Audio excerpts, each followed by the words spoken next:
Hi everyone, आज हम study करेंगे कुछ रिकर्सिव प्रोग्राम्स। ठीक है, तो हम स्मॉलर प्रोग्राम से स्टार्ट करेंगे और फिर उसके बाद ऑल्सो इम्प्लीमेंट करेंगे लाइक बबल सॉर्ट का आइटरेटिव वर्जन और रिकर्सिव वर्जन। इससे हम सीखेंगे कि भाई किसी भी आइटरेटिव वर्जन को रिकर्सिव बनाने के बारे में हम कैसे सोच सकते हैं। जैसे हर कोई प्रोग्राम रिकर्सिव बनाया नहीं जा सकता।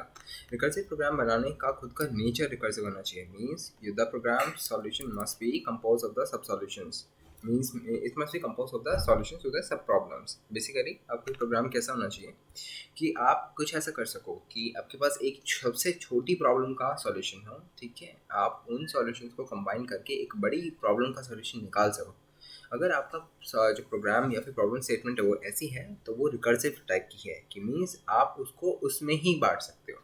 एग्जाम्पल के तौर पर जैसे हम एक प्रोग्राम लिखते हैं कि फॉर्स एन नंबर्स का सम। ठीक है, बेसिक सी बात है कि हमें एक सीरीज चाहिए। ठीक है, 1+2+3, ठीक है, +3 पहले 3 नंबर का सम चाहिए। ठीक है, या फिर पहले 4 नंबर का सम चाहिए।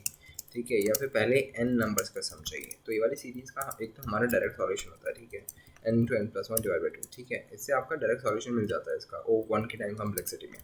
बट अगर आप इसका रिकर्सिव या फिर आइटरेटिव प्रोग्राम बनाना चाहो, आइटरेटिव प्रोग्राम इसका सिंपल है कि अगर आप एक ज़ीरो चुने आई मतलब फॉर की लूप से अगर आप निकालना चाहें और आई लेस देन एन और फिर उसके बाद मेरे पास यहाँ पे आई प्लस प्लस। अगर जो आई होगा ये आपका इनपुट होगा पर्टिकुलर प्रोग्राम का। अगर आप ऐसे बनाते हो वॉइड सम नाम का प्रोग्राम बनाते हो एंटी एन इसमें इनपुट लेते हो, तो इस वाली जो इनपुट है, इस वाली जो फंक्शन है, इसमें ये वाली फॉर की लूप आ जाएगी।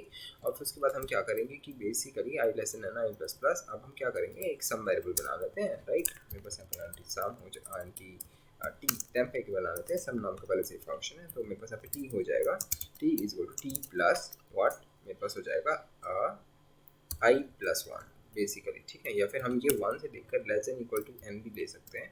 तो मेरे पास यहाँ पे टी है i+n और फिर उसके बाद मेरे पास यहाँ पे रिटर्न और फिर मेरा टी। ठीक है, तो ये बेसिकली मेरे पास यहाँ पे एक पर्टिकुलर फंक्शन होगा जो मेरे पास यहाँ पे आइटरेटिव है। आइटरेटिव कैसे कि भाई हमारे पास यहाँ पे क्या होता है कि ना ये वाली जो पर्टिकुलर जो लूप है वो आइटरेशन से चल रही है। यहाँ पे कोई रिकर्जन दिख रहा है आपको? रिकर्जन होता है कि बेसिकली आप अपने फंक्शन को कॉल करो। मीन्स बेसिकली आपका जो सॉल्यूशन है वो आपके ही फंक्शन के थ्रू आपको मिलेगा। बस आपको जो पैरामीटर्स है वो सप्लाई कम करना पड़ेगा। देखो, अगर आप सेम पैरामीटर सप्लाई कर दोगे तो इनफाइनाइट लूप में चला जाएगा। तो एक शर्त होती है कि आपको एक मतलब वही वाला फंक्शन कॉल करना है, बस उसके पैरामीटर जो है वो चेंज करने हैं, स्मॉलर इंस्टेंस करना है, ताकि आपके पास एक बेस केस आ सके और आप उसका सॉल्यूशन दे सको। ठीक है, अच्छा, अब भाई अगर आपको इसी वाले फंक्शन का एक रिकर्सिव फंक्शन आपको कॉल करना है तो आप बेसिकली कैसे करोगे? तो आपके पास void sum नाम का है। ठीक है, अब देखो रिकर्जन का मतलब है कि आप उससे कुछ रिटर्न करोगे। मीन्स आप उससे मतलब अपना आंसर रिटर्न करोगे। तो बेसिकली यहाँ पे भी वैसे हम रिटर्न टी कर रहे हैं तो यहाँ पे भी एंटी होना चाहिए। अच्छा, तो अब मेरे पास यहाँ पे एंटी एन आएगा। ठीक है, एंटी एन। ठीक है, एंटी एन। ठीक है, अब आपको पता है कि आपका जो एन है वहाँ तक मेरे पास सम जो है वो ऐड होंगे। तो मैं क्या करूँगा, रिटर्न कर दूंगा यहीं से। ठीक है, एन प्लस। ठीक है, रिटर्न कर दूंगा मैं एन प्लस व्हाट। अब देखो मेरे को पता है कि मेरे को सम में अगर मुझे एन तक का सम चाहिए तो मैं क्या करूँगा कि एन तो ऐड होना ही चाहिए, तो एन प्लस कर दो। अब यहाँ पे कुछ मुझे ऐड करना है। ठीक है, अच्छा ठीक है, अभी देखते हैं कि वो कुछ क्या ऐड करना है। मुझे बेसिकली चाहिए कि बाकी सारी लेफ्ट आउट सीरीज। ठीक है, लेफ्ट आउट सीरीज ये कुछ है नहीं, बस मैं लिख रहा हूँ अभी के लिए। लेफ्ट आउट सीरीज का मुझे सम चाहिए और उसके साथ में एन और ऐड कर दूंगा। ठीक है, अच्छा, और भाई और मुझे पता है कि अगर मेरे पास मेरे को अगर कोई बोलता है कि सबसे स्मॉलेस्ट इनपुट केस क्या होगा इसके लिए, कि वो होगा n इक्वल टू 1, है ना। कि भाई जब भी मेरे को बोले कि 1 तक का ही सम चाहिए, पहले एक नंबर का ही सम चाहिए, तो मुझे ऑलरेडी पता है कि भाई वो तो 1 ही है, तो मैं इसे बेस केस की तरह लिख दूंगा। मैं कह दूंगा कि अगर कोई भी मुझे 1 तक का बोलता है तो मैं रिटर्न कर दूँ 1।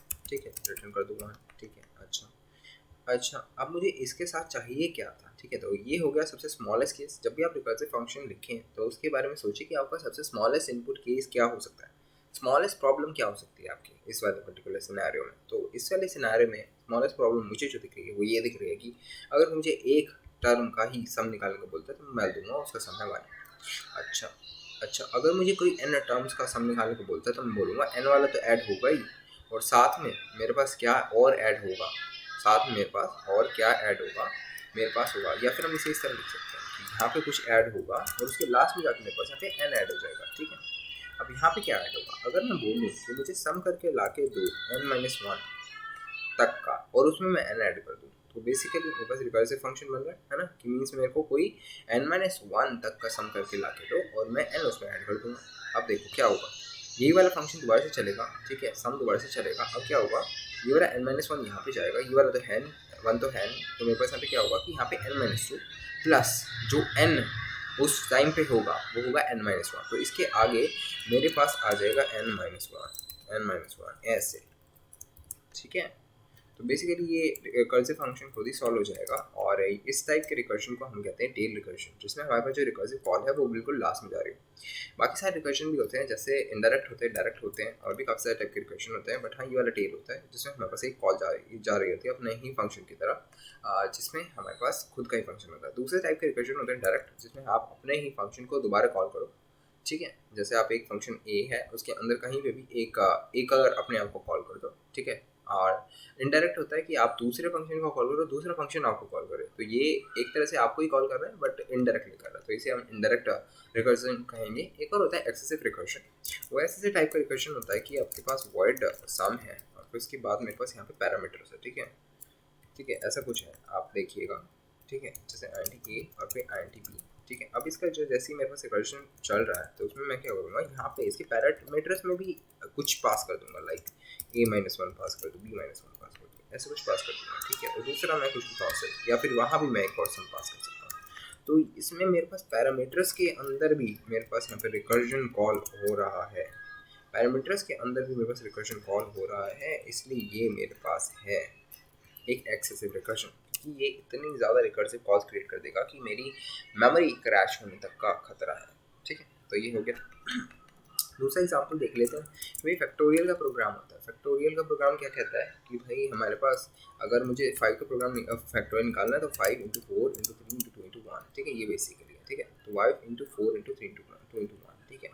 तो बेसिकली इसमें मैं पैटर्न देख रहा हूँ कि जो भी मेरे पास नंबर है उससे एक छोटा नंबर, ठीक है, ठीक है, मतलब जो भी मेरे पास नंबर है उससे एक छोटे नंबर तक चीज़ होके मल्टीप्लाई होके आए अगर मेरे पास, और उसमें मैं 5 जोड़ दूँ, 5 मल्टीप्लाई कर दूँ, तो मेरा आंसर आ जाएगा, है ना।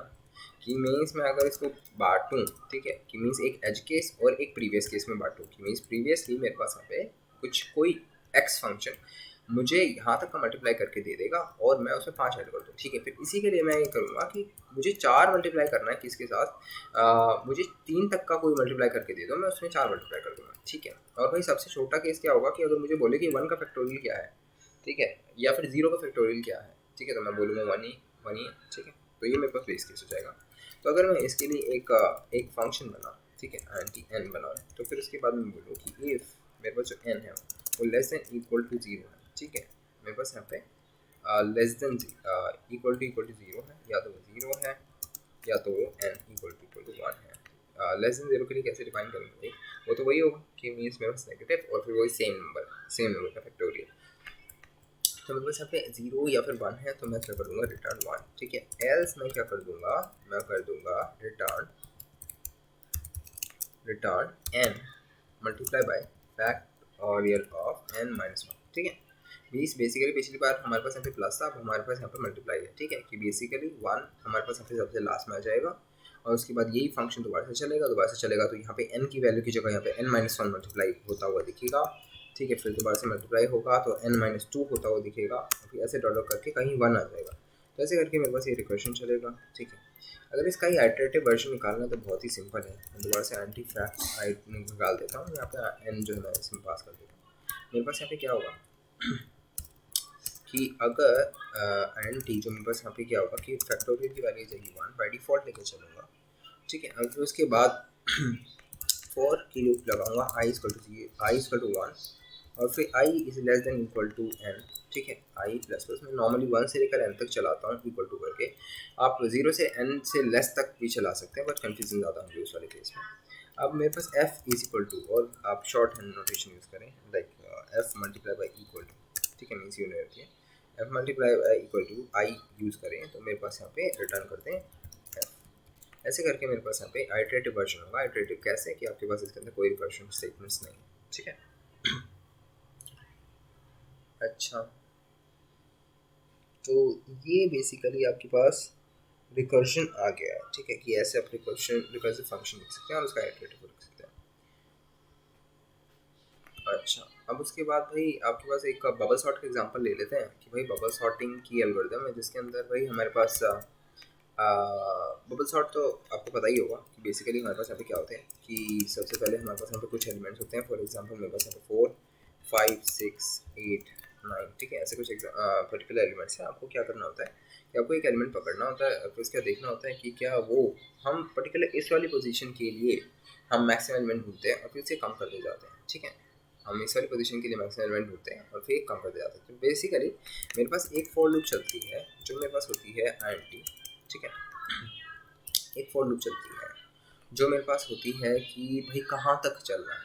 ठीक है, दूसरी फॉर लूप होती है कि मीन्स मेरे पास वो वहाँ तक चल के दिखाती है। ठीक है, तो एक लूप यहाँ पे टारगेट करती है, ठीक है, यहाँ पे टारगेट करती है, फिर उसके बाद एक यहाँ पे टारगेट करती है, फिर अगली बार वो यहाँ तक टारगेट करती है। और दूसरी वाली जो फॉर लूप होती है, फॉर एग्जाम्पल आपने 9 तक टारगेट कर लिया है, ठीक है, कि मीन्स 9 तक के लिए मुझे चलाना है। तो बेसिकली आप क्या करोगे कि आप एक फॉर लूप चलाओगे उससे पहले तक, तो आपका जो आई होगा वो होगा एन। अगर आपका जो एरे का साइज है वो एन है, for example int n is equal to आपके पास है 1 2 3 4 5 आपका एरे का साइज है। ठीक है, तो एन इज इक्वल टू मैं 5 ले लेता हूँ, फिर मैं एन माइनस 1, क्योंकि मेरे पास जो इंडेक्स है 0 बेस है, तो मेरे पास ये वाली जो पोजीशन होगी 4 होगी, एन माइनस 1, और फिर इसके बाद मैं क्या करूँगा कि I is greater than equal to 1। ठीक है, फिर आई माइनस 1, ठीक है, फिर मैं फॉर लूप चलाऊंगा जो मेरे पास यहाँ से लेकर इस पोजीशन तक आएगी।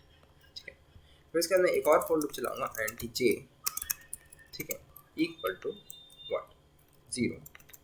ठीक है, जे इज लेस देन, मैं इक्वल टू तक नहीं चलाऊंगा, मैं लेस देन तक चलाऊंगा।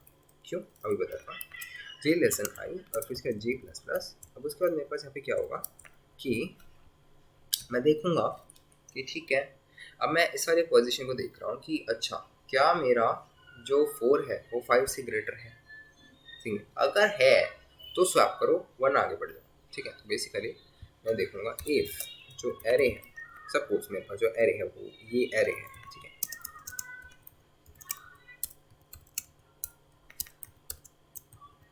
ये यहाँ पर और यहाँ पर खत्म है। ठीक है, सपोज अब जो मेरा जो एरे का जो आई पार्ट है, ठीक है, अगर जो एरे का जो आई पार्ट है वो मेरे पास, ठीक है, मुझे ग्रेटर देन वाली पोजीशन, मुझे मैक्सिमम पोजीशन को पीछे ले जाना, तो मैं देखूंगा अगर ये मेरे पास ग्रेटर है आर आर के, ठीक है, आई प्लस 1 से। ठीक है, और ये एक्चुअली आई नहीं होगा, ये जे होगा क्योंकि इनर लूप यहाँ चल रही है। अगर मेरे पास ये जे प्लस 1 से मेरे पास ग्रेटर है तो हम क्या कर लेंगे, स्वैपिंग कर लेंगे। तो स्वैपिंग कैसे होती है, int temp equal to array का जे पार्ट, ठीक है, और फिर एरे का जो जे पार्ट है वो हो जाए एरे का जे प्लस 1 पार्ट। ठीक है, फिर एरे का जे प्लस 1 पार्ट हो जाए मेरे पास है टेम। ठीक है, बेसिकली ये थे मेरे पास बेसिक स्वैपिंग कोड। स्वैपिंग के कोड भी हम देख सकते हैं, अलग अलग टाइप के हो सकते हैं, अभी देख लेते हैं। जैसे कि आप इस तरह से स्वैपिंग कर सकते हो, या फिर आप एक ही विदाउट यूजिंग एक्सटर्नल वेरिएबल आप स्वैपिंग कर सकते हो। फॉर एग्जांपल जैसे एरे का जे part is equal to array का, ठीक है, जे पार्ट प्लस एरे का जे प्लस 1 पार्ट। ठीक है, अच्छा अब एरे का जो जे प्लस 1 पार्ट है वो हो जाएगा एरे का जे पार्ट, ठीक है, जिसके अंदर दोनों एडेड थे, माइनस एरे का जे प्लस 1 पार्ट। अब ऐसा क्यों होगा, उसके अंदर दोनों एडेड थे, उसके अंदर से आपने अपने आप को ही माइनस कर दिया, तो दूसरा वाला एलिमेंट बच गया ना, तो ये इसके अंदर आ जाएगा। ठीक है, अब एरे का जो जे पार्ट है उसमें क्या होता है, एरे का जे पार्ट इसके अंदर दोनों है, ठीक है, माइनस में एरे का जे प्लस 1 पार्ट। अब इसमें क्या होगा कि दूसरा वाला एलिमेंट अब इसके अंदर समा चुका है और इसमें दोनों है, तो उसमें से आपने दूसरा माइनस कर दिया तो अपने आप बच गए। ऐसा कुछ बेसिकली देखो, ये वाला जो एलिमेंट था अब ये दूसरा नहीं था, ये आपका खुद का एलिमेंट बन गया था क्योंकि आपने स्वैप कर दिया था यहाँ पे। अब आपने वो भी सब्ट्रैक्ट कर दिया तो ये दूसरा वाला एलिमेंट बच गया। ठीक है, थोड़ा सा कॉम्प्लेक्स है, आप इसको इस एग्जांपल से समझिए।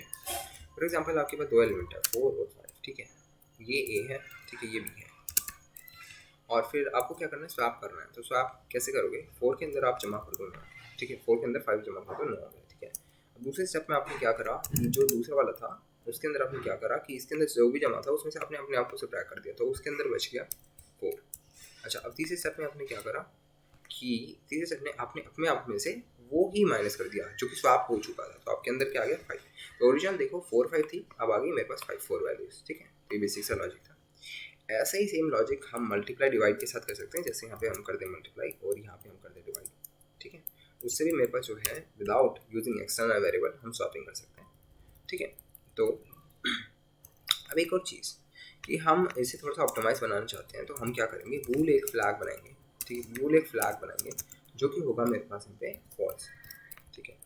अगर तो इस वाली लूप में एक भी स्वैप होता है, अगर तो एक भी जो मेरे पास यहाँ पे स्वैप होता है इस वाली लूप में, तो फॉर एग्जांपल तो इसमें मैं क्या कर दूंगा, फ्लैग जो है मेरे पास यहाँ पे ट्रू कर दूंगा, ठीक है।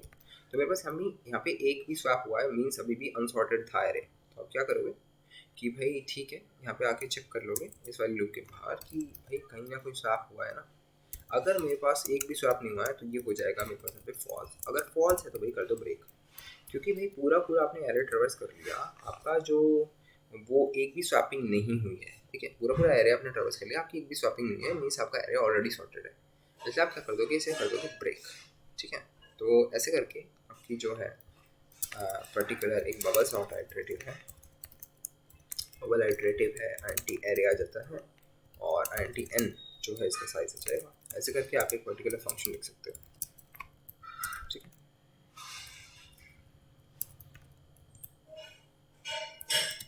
ओके, अच्छा, अगर आपको इसका ही रिकर्सिव फंक्शन बनाना हो तो आप कैसे करोगे, इसका ही रिकर्सिव सॉल्यूशन जो है वो आपको बनाना हो तो आप कैसे बनाओगे। तो सोच के देखिए, क्या आप इस वाली लूप को रिकर्जन में चेंज कर सकते हो?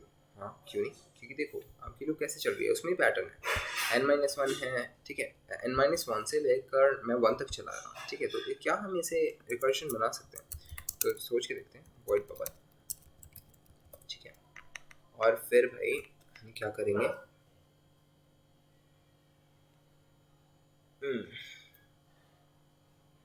ओके, वॉइड बबल, इसके अंदर मेरे पास एक एरे आ जाएगा, ठीक है। और फिर वो एक आइडेंटिटी एन आ जाएगा, ठीक है। अब मुझे क्या करना है कि उस वाले लूप को ही मुझे वो बनाना है रिकर्सिव। सो मैं क्या करूँगा, इसके अंदर मुझे कुछ पास करना पड़ेगा जो कि मेरे पास यहाँ पे वेरिएबल चेंज हो रहा है। तो अगर मैं यहाँ पे एंटी आई एक पास करूँ, ठीक है, और फिर देखूँ कि भाई मेरे पास जब आई 1 के इक्वल हो जाता है, ठीक है, तब मुझे करा देना है रिटर्न, ठीक है। बाकी मुझे तब तक चलानी है जब तक मेरे पास यहाँ पे 1 से बड़ा है, ठीक है। तो वही क्या होगा कि आप बेसिकली यहाँ पे एक इफ कंडीशन लगा देंगे बेस केस कि भाई हमारे पास जो n है, ठीक है, अगर जो मेरे पास जो i हो रहा है वो मेरे पास यहाँ पे क्या है कि 0 हो गया, तो आप क्या कर सकते हो, यहाँ से रिटर्न कर सकते हो,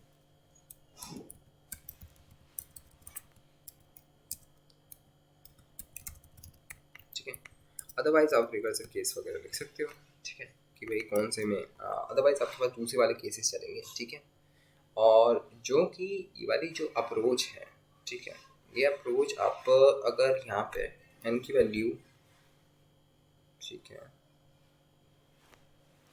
अगर आप ये n की वैल्यू सीधा सीधा ही चलाना चाहते हैं, ठीक है, यहाँ पे मेरे पास यहाँ पे अपोजिट चल रही थी कि भाई सबसे पहले मेरे पास यहाँ पे वो चलेगा कि मीन्स n-1 के लिए चलेगा, फिर इसके बाद मेरे पास यहाँ पे उसके लिए चलेगा मीन्स उससे कम होते जाएगा बेसिकली।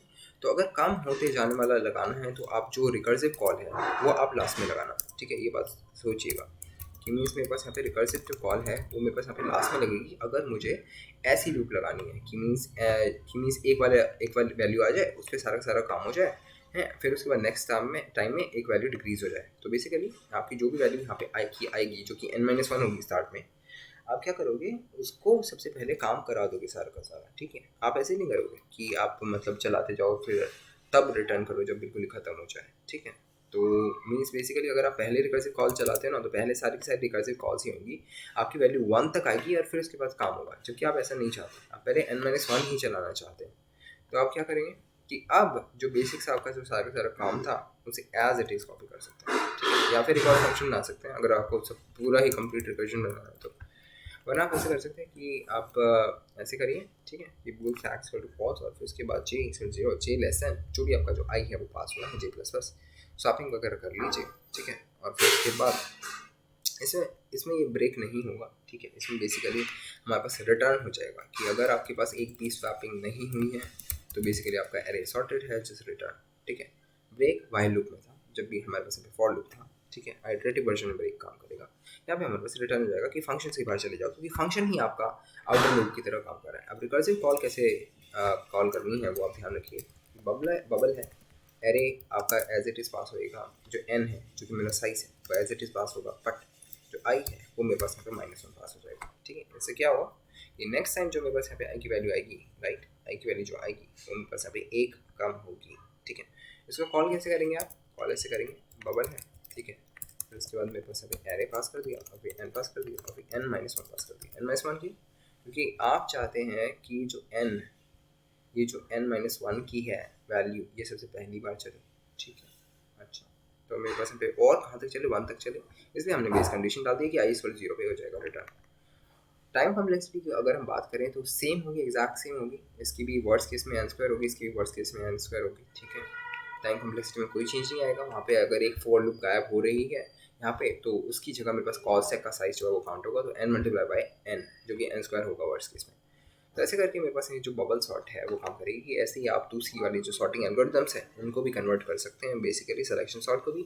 बट हाँ, उसमें एक और ट्रिक यूज़ कर सकते हैं कि भाई जो मिनिमम एलिमेंट है वो भी आप रिकर्जन से ही फाइंड आउट कर लें, means recursive algorithm to find the minimum of the element. So ये बेसिक से प्रोग्राम थे जो हमने करे, ठीक है, रिकर्जन को समझने के लिए, ठीक है, कि रिकर्जन कैसे काम करते हैं बेसिक से। Thank you so much for watching. Okay, और नेक्स्ट वाली जो एल्गोरिथम्स है उनमें हम एक्चुअली सीखेंगे कि स्टैक कैसे काम करती है, क्यों कैसे काम करती है। तो स्टे ट्यून्ड।